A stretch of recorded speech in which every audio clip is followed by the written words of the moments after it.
Thanks, Randy. So good morning, everyone, and welcome to our Diversity Strategic Direction Conference. This conference is a continuation of the college's focus on its strategic directions, following earlier and continuing work on quality, progression, and completion, online learning, and sustainability. And I think given the injustices we see in our world every day, diversity remains a critical issue for the college, both as a value that guides our behavior and as a strategic direction through which we can actually change things. Through the efforts of a large number of individuals, many of you are in the room today, there has been progress in the last few years. Accomplishments such as the Rites of Passage program, the building of the Longhouse, this glorious space, our women's program and Transiciones, our multicultural center, establishment of a Veterans Resource Center, our disability resources, our TRIO program, our international program, the fact that we have a Chief Diversity Officer and a Diversity Office, our IDEC partnership with other entities in the community, the MEDCHA program, partnering with community organizations to hold diversity trainings and conferences such as the Oregon Diversity Institute and the African American Parent Conference at Lane, the executive team attending study circles on race, having a 5-year diversity plan, ongoing diversity professional development opportunities for staff and students, the Oregon Students of Color Conference, which brought 450 students here to Lane, and Lane Students' government's focus on the building of diverse student leaders, all of the student clubs, the Diversity Council. The point being that we take the strategic direction seriously. We don't just talk about it, but put it into action at the college through the work of many people on campus. And that Lane, and particularly many of our faculty and staff, are respected leaders on diversity within our community and nationally. We are working on creating a truly equitable and just organizational climate that doesn't just value diversity, but strives to put it into practice every single day in every single interaction. All of that said, all of that great work, we still have work to do. There is no there. It is a journey that requires focus, more sophisticated thinking, constancy, and vigilance. The Conference Planning Committee decided to try something a little different this time, staying with Lane's reputation of being creative and innovative, cutting edge, a new and innovative approach to diversity training, the storytelling model for social justice by using the arts. And as you'll hear in a moment from Donna, I would want to thank the planning team, and I know Donna will do that as well. But as you'll hear, a little Scots, the best plans of mice and men gang after glee. Just hold that thought. Everyone has a story, and how and their story is not right or wrong, it just is. So we need to listen, we need to accept, and we need to respond respectfully to all of these stories without judgment or without reference to right or wrong. And hopefully this conference will help us develop awareness to the stories that all of us bring to the workplace and the college, and provide tools and capacity to make Lane a truly welcoming and inclusive learning and work environment for all. As part of creating that work environment in December, the Board of Education discussed and approved a statement of their expectations around professional behavior, which touches on the idea of creating a respectful and inclusive learning and working environment. So I just want to touch on a couple of things they said in their statement. In light of the Board of Education's concern for the deterioration in public discourse at the national, state, and college levels, we wish to be clear about our expectations and provide direction to the President.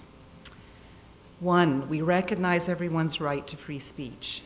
2, we are committed to the college values of integrity and diversity, which, quote, foster an environment of respect, fairness, honesty, and openness, and, quote, cultivate a respectful, inclusive, accessible working and learning environment.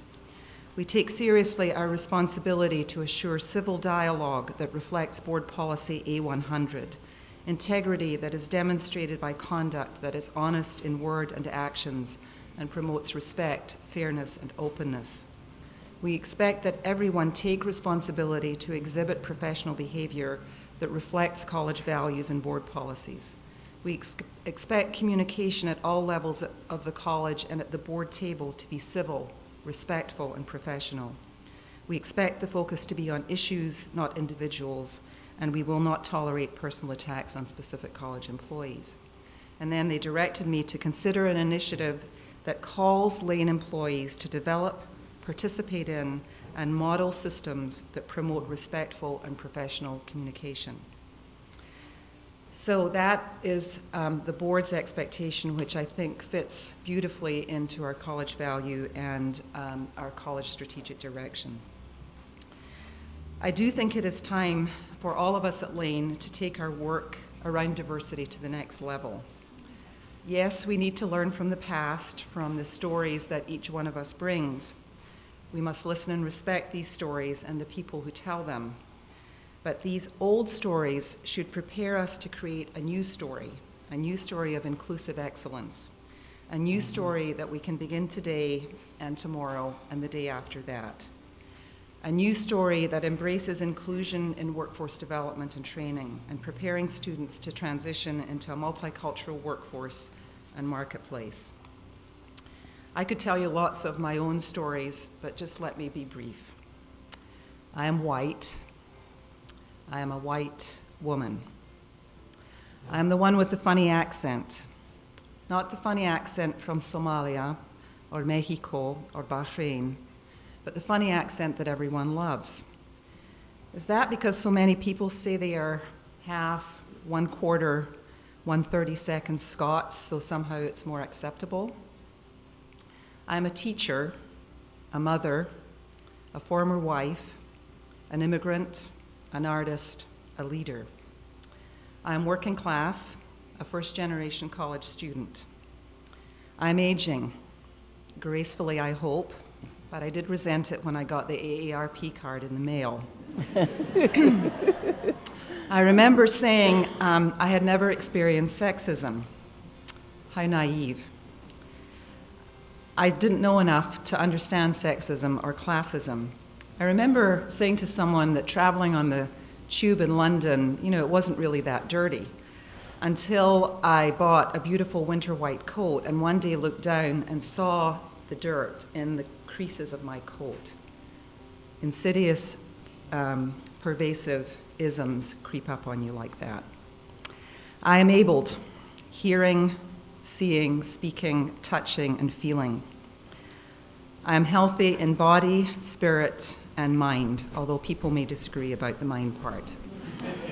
I am a lawyer, a Catholic, recovering in both cases. I am housed, I have a job, food on the table, health care, retirement, work that I love to do in a place where there is intellect, passion, and commitment. I am a coal miner's daughter, a baker's daughter, a college president. How did that happen? Simply, education, the great equalizer. Education, the key to social justice. And if we set our diversity work firmly pointed toward and integrated with quality, progression, and completion of our students, what better work can we do in social justice? Making sure that every student, the top 100%, makes progress on their goals, completes a certificate or degree, transfers to the university, gets a job, is a good citizen. I know there are many other issues like creation of family wage jobs that need to happen, but our primary job is to make sure that every student succeeds. We can make a powerful difference with our diversity work when it has a clear purpose. The work we do is the route to social justice. Looking at our future student population and the new majority of students of color, students with disabilities, poor students, first-generation students, we need to see them not in terms of deficiencies or deficits. Instead, they bring huge opportunities to our college to tap into potential, to realize the assets and talents that the new majority brings, and in our work, reduce historical disparities in education. But to do that, we need equity, and we need equity-minded practitioners, which I hope all of you are. And it is to that vision of equity that we need to apply our work in diversity. Goethe said that the things that matter most should never be at the mercy of the things that matter least. And I have this irrational sense of hope that we can do this work together, and we can make sure that the work that we do, the diversity work that we do, leads to a better community and a better world. Thank you.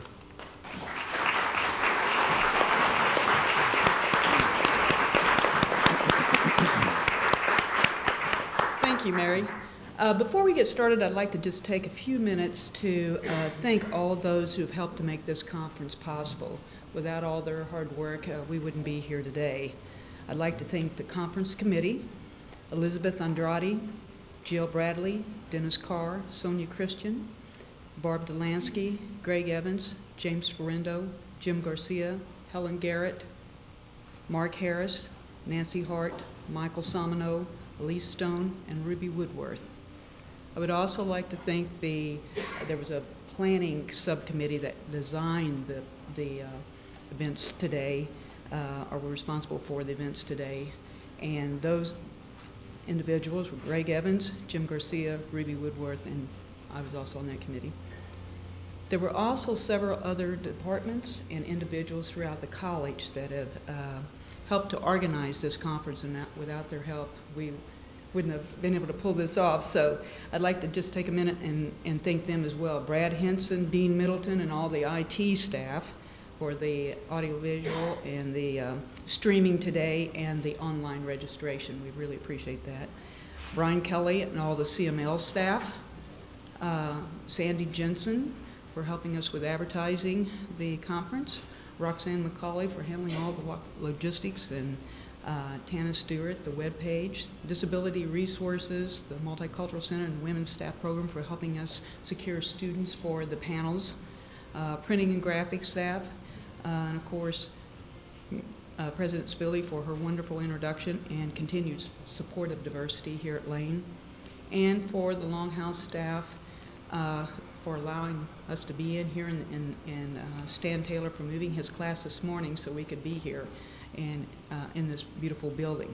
I'd also like to thank all the presenters and all the panelists, especially Dr. Bell, who is still on her way. I'll talk to that in a minute, trying to get here from the East Coast, but she'll be here shortly. And so I would like to just recognize everybody. Could every one of you who I mentioned or have been involved with this conference one way or the other, please stand and be recognized.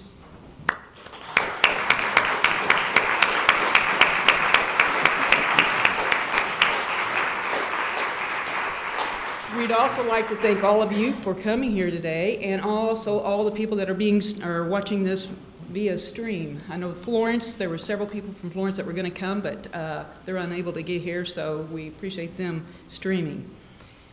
I'd also like to highlight a couple things that have changed in the schedule since yesterday. As I said, Dr. Bell, our keynote speaker, got stranded in San Francisco yesterday afternoon and was unable to get in here or Portland. So she's on her way, knock on wood here we hope, and should be here arriving about 9:30.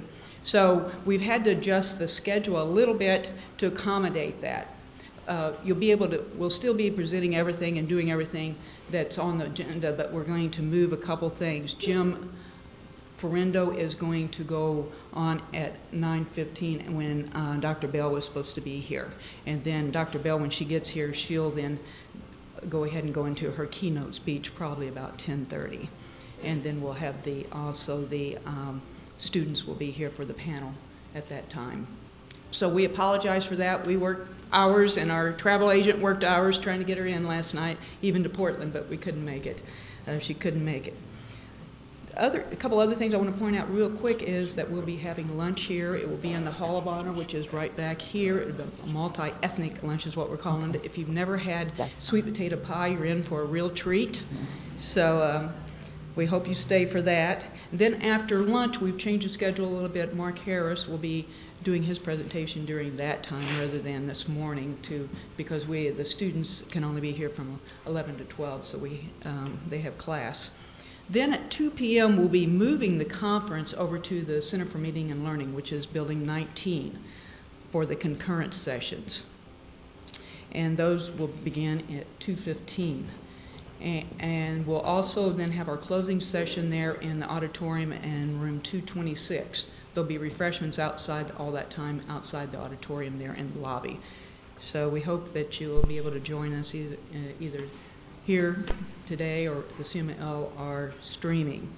And we hope that you have a great day, and we thank you again for all coming. Being in the Longhouse, we thought it was only appropriate that we begin the program with a Native American welcoming song. And so I'd like to ask John Warren, one of our students here, to come up and do a welcoming song for us.